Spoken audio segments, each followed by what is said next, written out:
여러분들은 사랑이라는 단어, 사랑이라고 하면 어떤 이미지가 떠오르십니까? 사랑, 러브, 이 소리만 들어도 그냥 마냥 좋고 행복하고 그러시나요? 여러분과 저는 어쩌면 사랑이라는 이 단어에 대해서 환상을 가지고 있는지도 모르겠습니다. 사랑. 이 단어가 주는 이미지에는 마치 아름답고 부드러운 선율의 음악이 흐르는, 그리고 아름다운 풍경이 눈앞에 펼쳐지는, 아무 걱정 없고 아무 어려움 없는 그것만이 사랑이라고 착각하고 있지는 않나 생각해 봅니다. 혹시 보이실지 모르겠는데 5가지 사랑의 언어라는 책을 읽어보셨는지 모르겠습니다. 게리 체프먼이라는 미국 사람이 쓴 책인데요. 이게 미국에서 1992년, 그러니까 제가 고등학교 3학년 때 미국에서 발행이 되고, 우리나라에서는 1997년 제가 대학을 졸업할 때쯤에 우리나라 말로 처음 번역이 됐습니다. 이게 무슨 뜻일까요? 출판된 지 오래된 책이라는 겁니다. 제가 책을 좋아해서가 아니고, 제가 책을 좋아하지 않습니다. 설교 때문에, 매주 설교를 하니까 설교 때문에 어쩔 수 없이 가기 싫은 서점을 참새가 방앗간을 드나들듯이 계속 드나들고 있는데, 최근에, 그러니까 며칠 전에 서점에 방문을 해서 기독교 부분 베스트셀러 코너에 이 5가지 사랑의 언어가 여전히 있는 것을 봤습니다. 그냥 꽂혀 있는 게 아니고 베스트셀러 코너에 매대에 펴 있는 걸 봤어요. 사람들이 세월이 지난 지금도 여전히 계속 이 책을 찾다 보니까 지금까지 이 책을 계속 개정하고 증보하면서 그 서점 매대 맨 앞에 깔려 있는 겁니다. 그래서 이제 제가 그걸 보고 생각이 든 것이, 이 책이 30년 가까이 지나면서 계속 베스트셀러였다면, 그렇다면 혹시 나도 모르게 이 책이 우리 집에 있을 수도 있겠구나.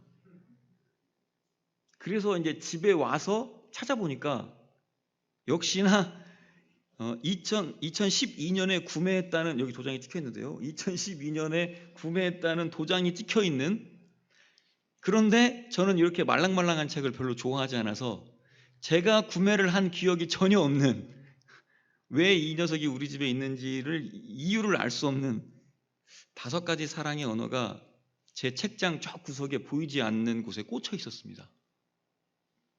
아마 선물을 받지 않았을까 하는 생각이 드는데, 더 재미있는 얘기를 해드리면, 이 5가지 사랑의 언어라는 책이 얼마나 사람들이 유익하게 느껴졌으면, 자, 여기서요, 사람들이 유익하게 느꼈다는 걸 뒤집어서 생각하면 얼마나 책 장사가 잘 됐으면입니다.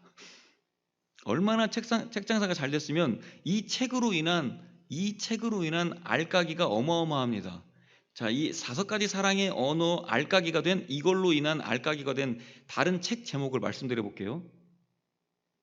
자녀의 5가지 사랑의 언어, 하나님의 5가지 사랑의 언어, 5가지 사랑의 언어의 워크북, 초등학교 교사를 위한 행복한 교실을 만드는 5가지 사랑의 언어, 10대의 5가지 사랑의 언어, 미니 5가지 사랑의 언어, 싱글을 위한 5가지 사랑의 언어, 게리 체프먼의 사랑의 언어 365.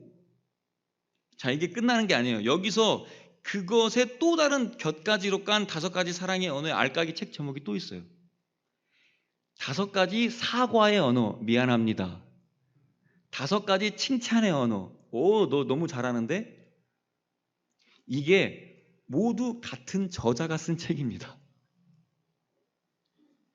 사람들의 필요와 비즈니스가 아주 잘 들어맞은 경우죠. 이런 사실을 볼 때 지금 이런 현상이 무엇을 말해주는 걸까요? 이런 책에 대한 사람들의 반응이 무엇을 말해주는 걸까요? 사람들이요, 제가 또는 여러분이 사랑이란 걸 잘 모른다는 것을 반증해 주는 겁니다. 사랑이 뭔지를 잘 모른다는 걸 보여주는 거예요.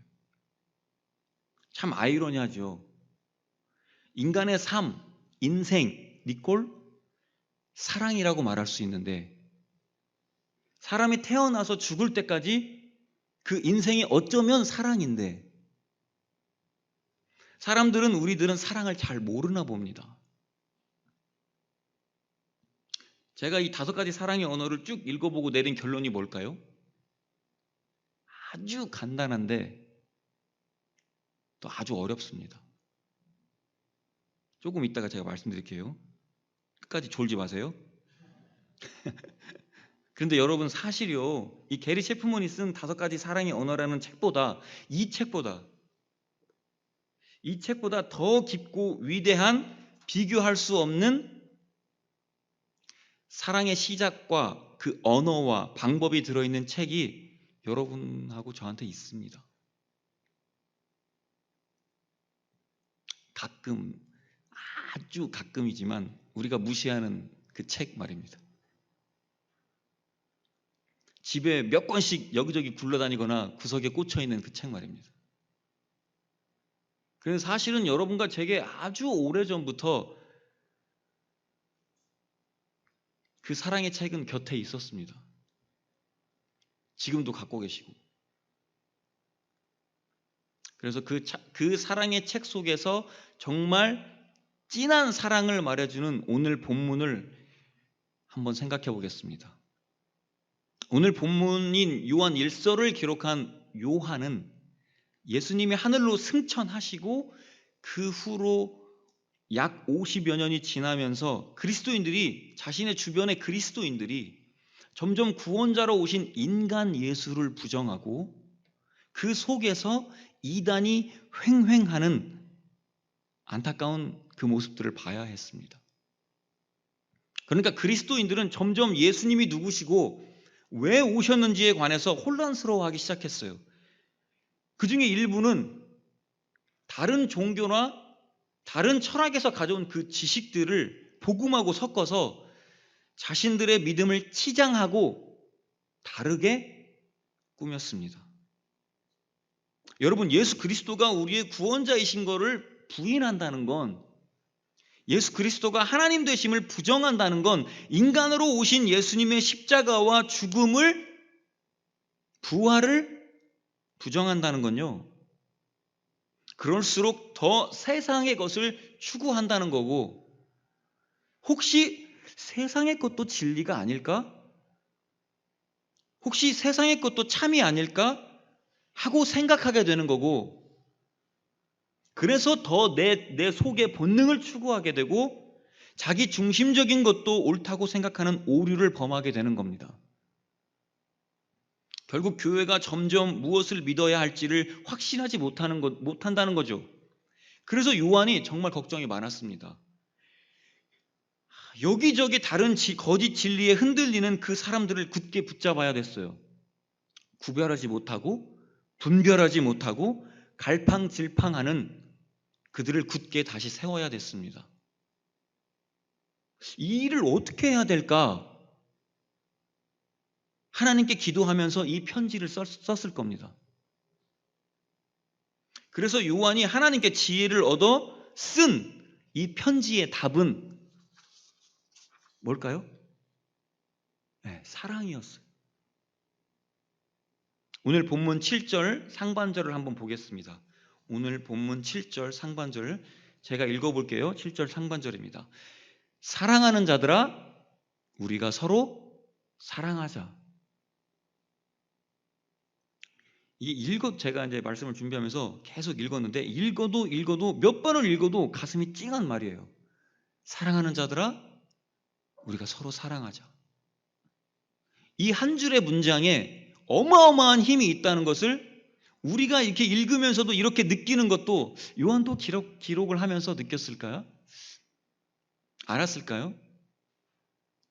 자, 그리고 우리가 왜 사랑하는 자들아, 우리가 서로 사랑하자.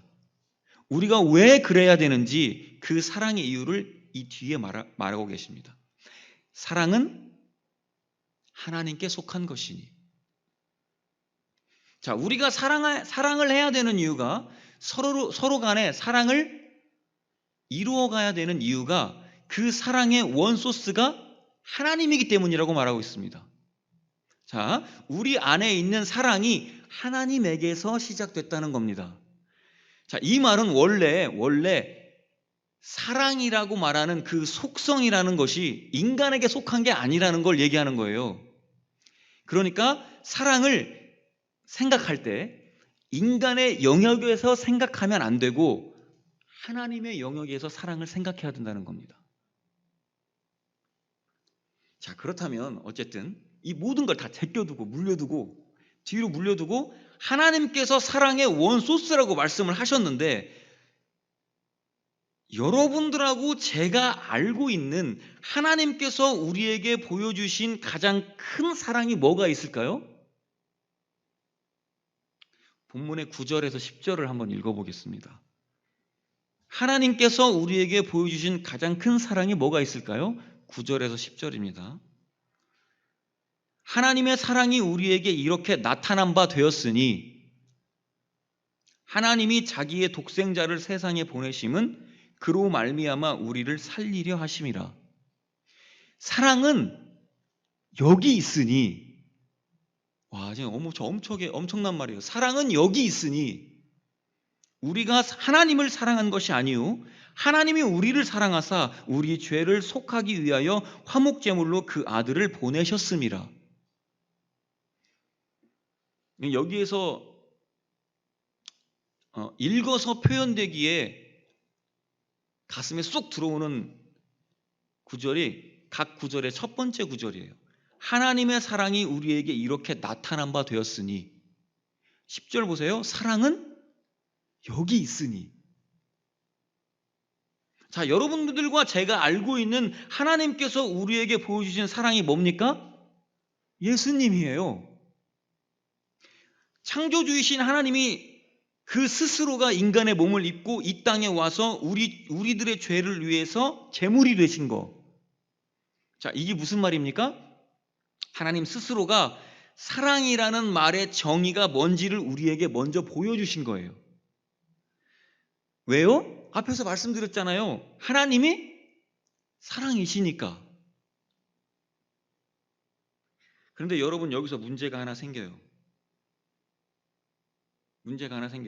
우리가 평소에 별로 대수롭지 않게 간과하고 넘어가던 문제가 하나 있어요.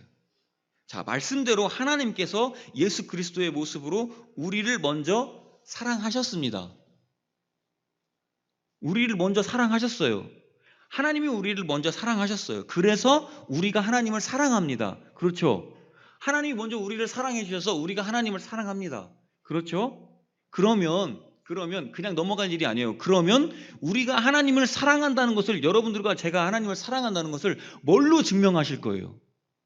뭘로 증명하고 계세요? 하나님은 우리를 사랑하신다는 걸 뭘로 증명하셨어요? 예수님으로 증명하셨어요. 근데 그래서 우리가 하나님을 사랑한다고 말하고 다녀요. 그러면 우리가 하나님을 사랑한다는 걸 뭘로 증명하고 계세요, 지금? 이거보다 더 심각한 게 뭔지 아세요? 눈에 보이지 않는 하나님을 우리가 사랑하는 것을 뭘로 하고 있느냐는 거예요. 하나님 눈에 보이세요?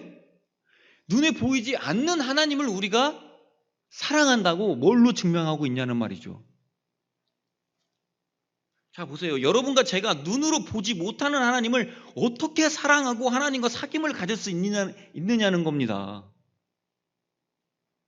우리 눈에 보이지 않는 하나님을 내가 사랑하는 것을 어떻게 표현할 수 있느냐는 거예요.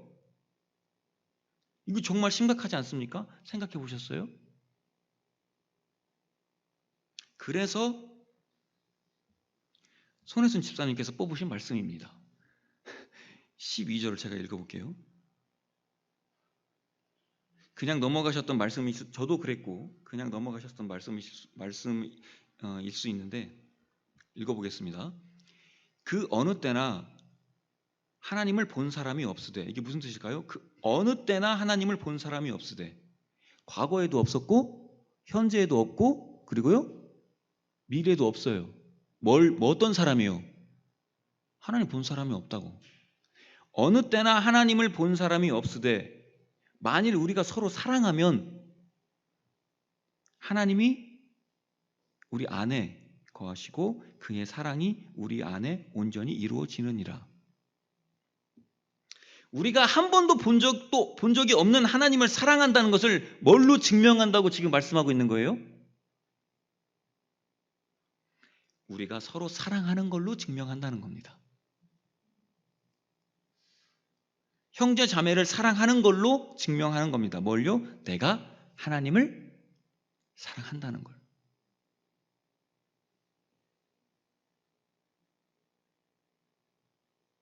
여러분, 눈에 보이지 않는 것을 증명하는 방법은 행동하는 거 하나밖에 없어요.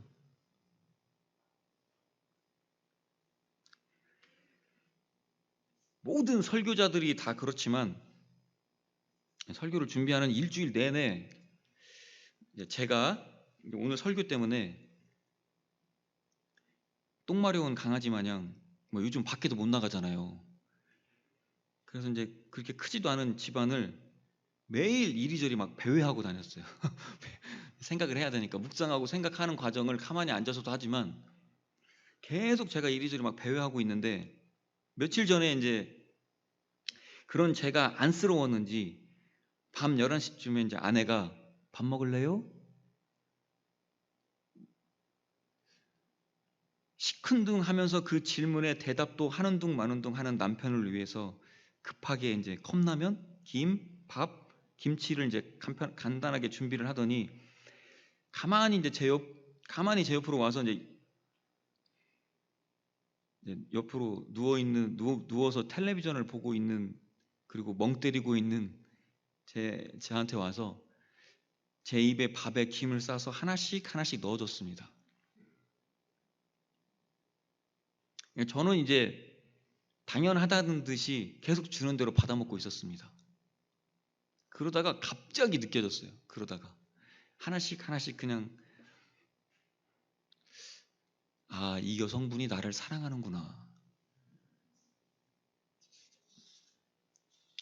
눈에 보이지 않는 것을 증명하는 방법은 행동하는 것밖에 없습니다. 그렇다면 반대로 제가 아내를 사랑한다는 것을 저의 보이지 않는 그 마음이 증명되는 때는 또 언제일까요? 이럴 때 남자들의 변명이 있죠.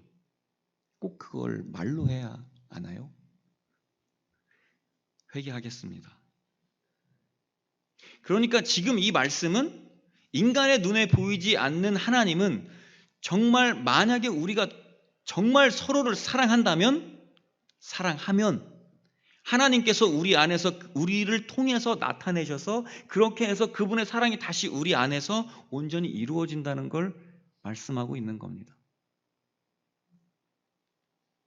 하나님의 사랑은 제가 계속 앞에서 말씀드렸다시피 예수님에게서 나타났습니다. 그래서 여러분과 제가 그 사랑을 배워서 서로를 사랑하면 거기서 하나님의 사랑이 나타난다는 거죠.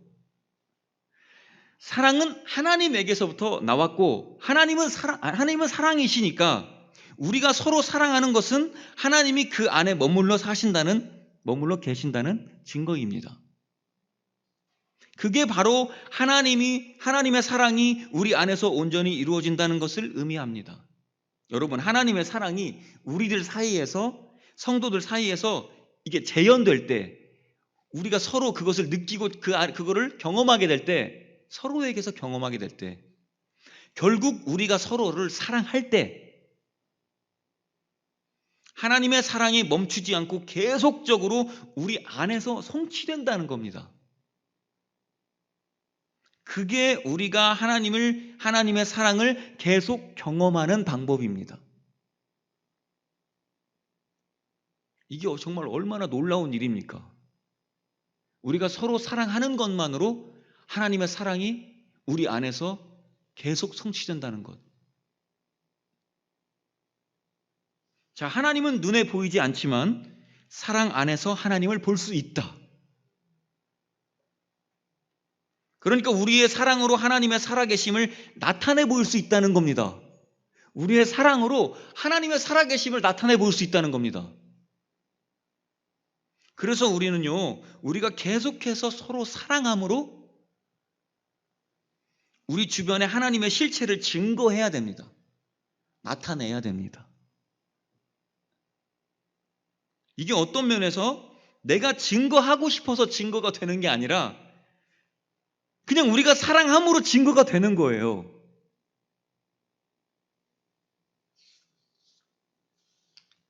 그게 바로 하나님의 사랑을 체험하고 하나님 안에서 사는 사람들이 바로 우리들이 마땅하게 보여야 할 행동인 겁니다.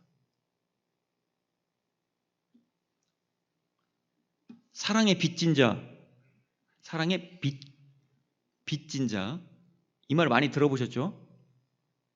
우리 모두는 하나님의 사랑의 빚진 자들입니다. 그 빚을 갚는 방법이 뭡니까? 제가 계속 말씀드린 서로를 사랑하는 겁니다.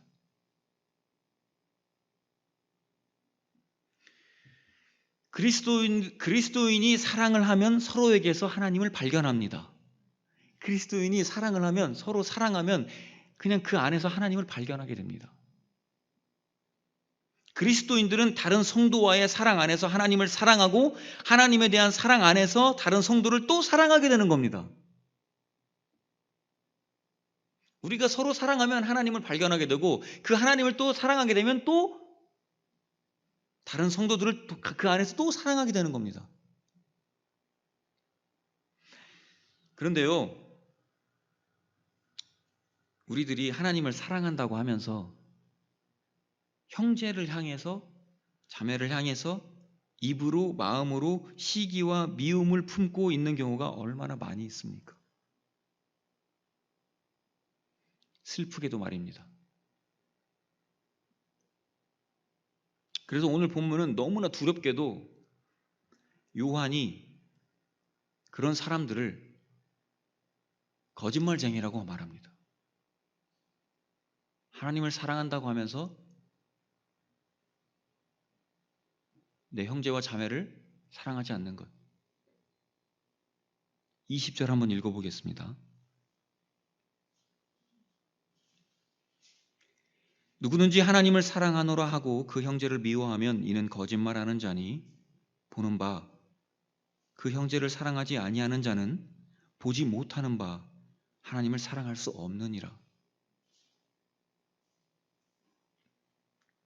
눈에 보이는 형제를 사랑하지 않으면서 눈에 보이지 않은 하나님을 사랑한다고 말하는 것은 거짓말인 것입니다.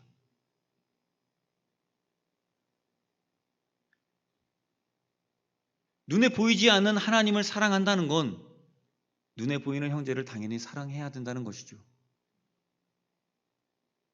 눈에 보이지 않는 하나님을 증거한다는 건 눈에 보이는 형제를 사랑한다는 겁니다. 하나님을 사랑하라와 이웃을 사랑하라는 계명은 뗄래야 뗄 수 없는 거라는 겁니다. 여러분, 그래서 우리가 항상 진지하게 생각해야 돼요. 매 순간 진지하게 생각해야 됩니다. 우리가 항상 관계를 하면서 살고 있잖아요. 한순간도 관계하지 않고 살 수가 없잖아요. 그래서 매 순간 진지하게 생각해야 되는 겁니다. 내가 거짓말쟁이인지 아닌지.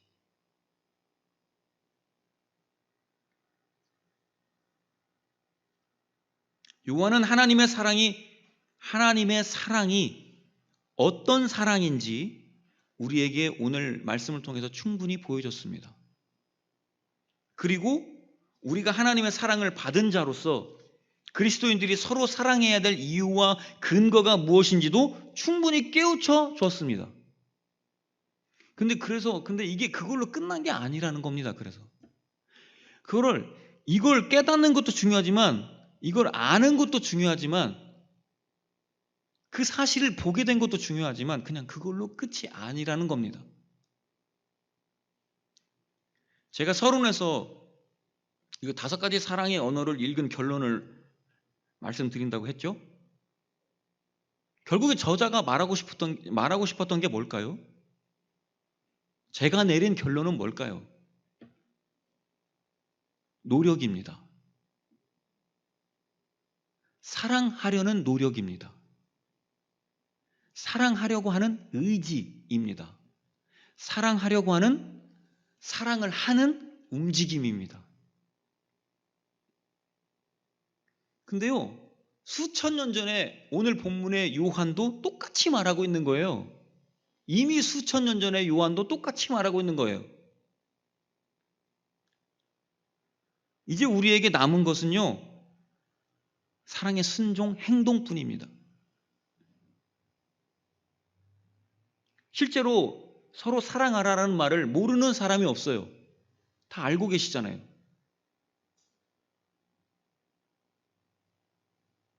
여러분과 저는 이제 세상에 속해서, 즉 자신의 이기심과 정욕을 따르는 그 사랑, 그런 사랑이 아니라 자기 몸을 거저 내어주신 그리스도의 그 희생하신 참된 사랑에 따라서, 그 사랑에 따라서 순종하고 행동하는 그것뿐입니다.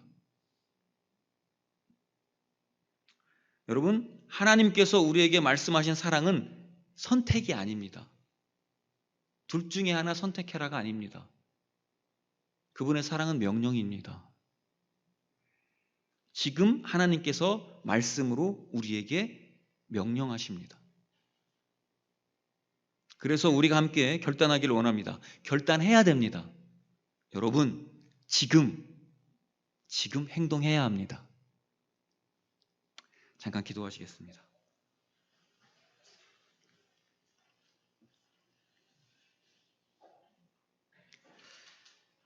하나님, 우리에게 오늘도 말씀을 주셔서 감사드립니다. 하나님의 그 말씀을 통해서 우리에게 참 사랑을 보여주심을 감사드립니다.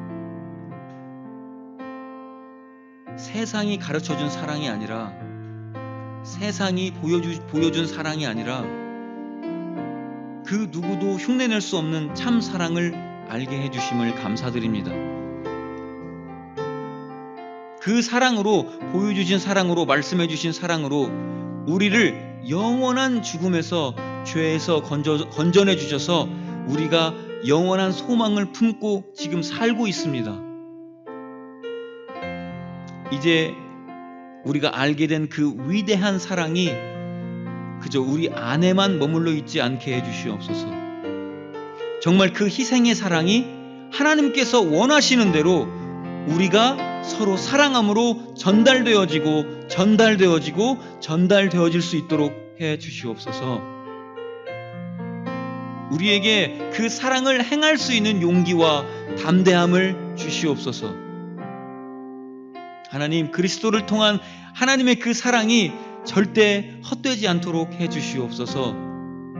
주님의 능력으로만 할 수 있음을 고백합니다.